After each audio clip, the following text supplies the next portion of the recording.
Mes élèves, aujourd'hui, nous allons étudier la voix passive. Pour bien comprendre ce qu'est la voix passive, il faut regarder les exemples suivants. Premier exemple. À la voix active, on dirait « Le chat attrape la souris ». À la voix passive, ça serait « La souris est attrapée par le chat ». Actief in het Nederlands, de kat vangt de muis. En passief, de muis wordt gevangen door de kat. Deuxième exemple. À la voix active, le ver mange la pomme. À la voix passive, la pomme est mangée par le ver.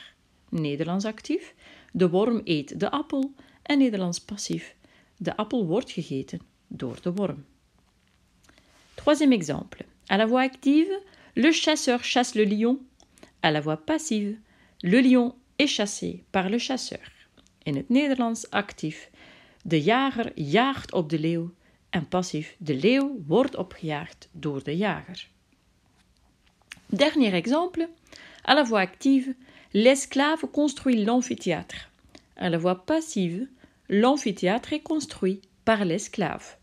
In het Nederlands, de slaaf bouwt het amphithéâter. En passief, het amphithéâter wordt gebouwd door de slaaf. Lorsque l'on veut connaître la voix d'un verbe, on doit se poser une question. C'est-à-dire, qui fait l'action? Wie voert de handeling uit? Si c'est le sujet qui fait l'action, on est à la voix active. Als het onderwerp de handeling doet, dan zetten we in de actieve formulering. En revanche, si le sujet subit l'action, on est à la voix passive. Maar als het onderwerp de handeling ondergaat, dan is het een passieve constructie. Donc, regardons les images. L'image de gauche, on voit le chat qui attrape la souris. Donc, c'est le chat qui fait l'action. Donc, on est à la voix active. Si on regarde l'image de droite, on voit que la souris subit l'action. La pauvre bébête, elle ne fait rien elle-même, elle subit l'action. Elle est attrapée par le chat. Donc, on est à la voix passive. Comment composer alors la voix passive? On va comparer les deux voix. À la voix active, le verbe est composé d'un indicatif actif, tandis qu'à la voix passive, le verbe est composé du verbe worden plus voltooid deelwoord. Regardons l'exemple. De kat vangt de muis. Vangt, c'est un indicatif actif. Mais à la voix passive, de muis wordt gevangen door de kat. Il y a le verbe worden plus le voltooid deelwoord, le participe passé gevangen. Voilà, ça c'est le néerlandais.